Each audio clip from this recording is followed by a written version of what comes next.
Cooking with তুষার রান্নাঘরে আজকে আমি হাজির হয়েছি আলু দিয়ে দেশি মুরগির ঝোল রান্না করব। এই রান্নাটা করার জন্য একটা মুরগি ভালো করে কেটে ধুয়ে পরিষ্কার করে নিয়েছি, ছোট ছোট টুকরা করে নিয়েছি। কিছুটা আলু ছিলে নিয়েছি, গোল গোল আলু, পেঁয়াজ কুচি, গরম মশলা, হলদের গুঁড়া, মরিচের গুঁড়া, ধনিয়া গুঁড়া, জিরা গুঁড়া, গরম মশলা গুঁড়া আর কিছুটা আদা বাটা নিয়ে নিয়েছি।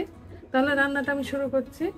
রান্নাটা শুরু করার জন্য আমি প্যানে কিছুটা তেল দিয়ে দিব, পরিমাণ মতো 1 কাপের মতো পেঁয়াজ কুচি দিয়ে দিব, সাথে আস্ত গরম মশলা দিয়ে দিব। এখানে 4টা তেজপাতা, 4 টুকরা দারচিনি, 10-12টা এলাচ, সামান্য একটু জয়ত্রী আছে।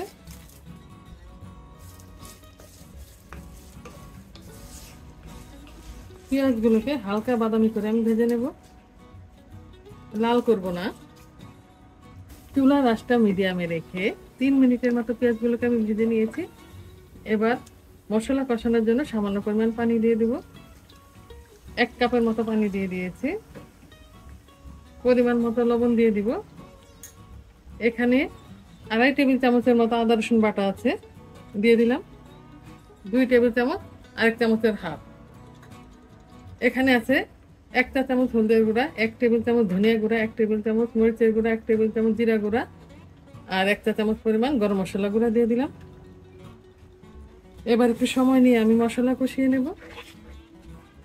চুলার আঁচটা মিডিয়ামে রেখে 2 মিনিটের মতো মশলা কষিয়ে নিয়েছি। মশলা কষানো হয়ে গেছে, মশলা তেল ছেড়ে দিয়েছে। এবার মাংসগুলোকে দিয়ে দিব। মাংস দিয়ে আমি কিছুক্ষণ কষিয়ে নিব। আমি আজকে চামড়া সহ মুরগি নিয়েছি।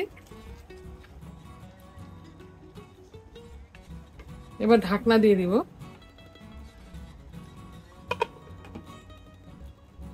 চুলার আঁচটা মিডিয়ামে রেখে 10 মিনিটের মতো আমি মাংস কষিয়ে নিয়েছি। এবার আলু দিয়ে দিব। আলু দিয়ে কিছুক্ষণ কষিয়ে নেব।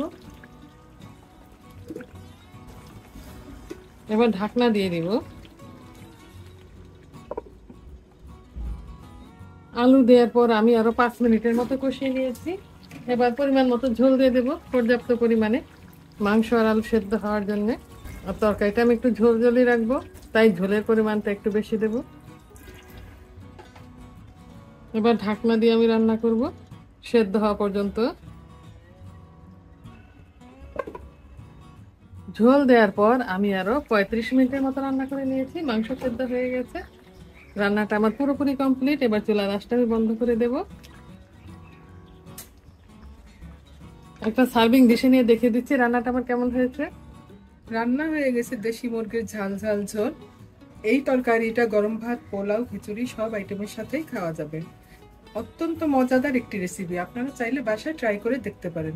আজ এ পর্যন্তই। আগামী দিন নতুন কোনো রেসিপি নিয়ে আবার আমরা আপনাদের সামনে আসবো। আল্লাহ হাফেজ।